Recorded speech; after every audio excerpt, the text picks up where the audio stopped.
Boa noite, queridos irmãos. Sejam todos bem-vindos a mais um estudo do livro O Céu e o Inferno. Estamos na segunda parte, Espíritos Sofredores, e hoje com o depoimento do espírito François Riquier. François Riquier, homem muito comum, era um velho avarento e solteirão, morto não sabemos o local, em 1857, deixando uma fortuna assaz considerável a colaterais.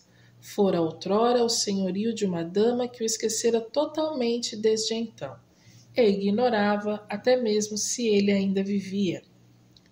Em 1862, a filha dessa senhora, que é sujeita a crises de catalepsia seguidas de um sono magnético espontâneo e que é, além disso, ótima médium escrevente, viu nesse sono o senhor Riquier, o qual, disse ela, queria se dirigir à sua mãe. Alguns dias mais tarde, visto que ele se manifestara espontaneamente e mostrara o desejo de falar a essa dama, teve com ele a conversa seguinte. Pergunta: que quereis de nós? Ele responde: meu dinheiro, que eles me tiraram todo, os miseráveis, para dividi-lo entre si. Eles venderam minhas propriedades, minhas casas, tudo para dividir entre eles. Dilapidaram meus bens como se não fossem meus. Fazei com que me façam justiça, pois a mim não me escutam, e eu não quero ver tais infâmias. Eles dizem que eu era usuário e ficam com o meu dinheiro. Por que não querem me devolvê-lo, já que acham que foi mal adquirido? Lhe é dito: mas morrestes, meu bom homem, não precisais mais de dinheiro. Pede a Deus para terdes uma nova existência pobre para expiar a avareza desta. Ele responde: não, eu não poderia viver pobre. É preciso meu dinheiro para me fazer viver. Aliás, não preciso de uma outra vida, visto que vivo agora. É feita mais uma pergunta com o objetivo de trazê-lo de volta à realidade. Vós sofreis? Ele responde: oh, sim, sofro torturas piores do que a doença mais cruel, pois é minha alma que suporta essas torturas. Tenho sempre presente no pensamento a iniquidade da minha vida, que foi um assunto de escândalo para muita gente. Sei bem que sou um miserável.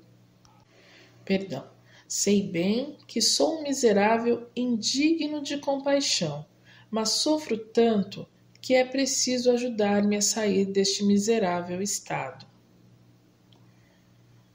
Lhe é dito: oraremos por vós. Ele responde: obrigado. Orai para que eu esqueça minhas riquezas terrestres. Sem isso, jamais poderei arrepender-me. Adeus e obrigado. François Riquier, Rua de la Charité, número 14. É assaz curioso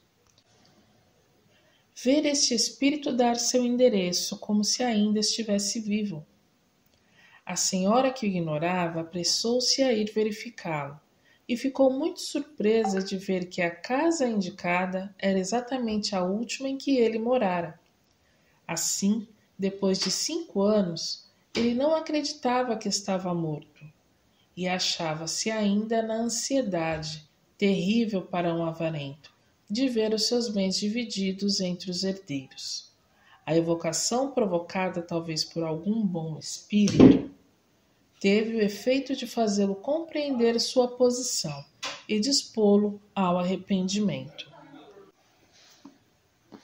Pois bem, meus irmãos, o que esse depoimento, o que essa história nos intriga, né?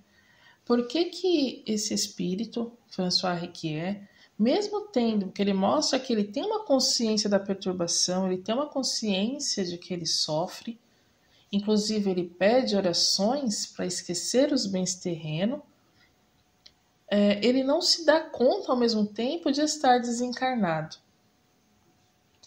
E aí nós vemos que isso pode ser uma das características de espíritos mais atrasados, né? Ainda apegados aqui às coisas terrenas.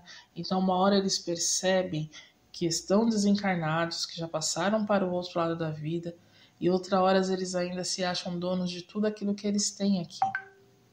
Eles sabem que estão mortos na carne, mas muitas vezes ainda agem como se estivessem encarnados, né? Que é o caso dele, que vai lá e ainda dá o seu endereço.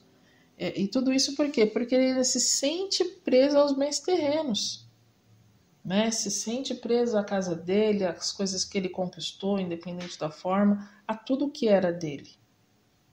Ele tem uma meia consciência do real estado em que ele se encontra.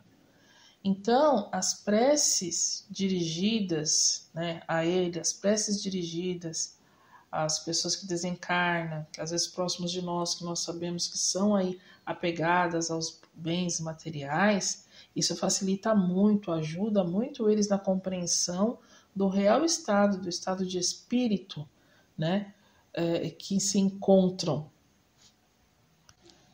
Fazendo com que eles tenham uma adaptação melhor aí à vida espiritual. Então é aquilo que nós sempre comentamos, né? Prece sempre, sempre em todas as situações. Para espíritos sofredores, nós sabemos o quanto ajuda a clarear a consciência deles do outro lado da vida. Muito bem, agradeço a presença de todos, agradecemos a oportunidade que Jesus nos dá de estar fazendo esse trabalho. E até semana que vem com mais depoimento. Muita paz e muita luz.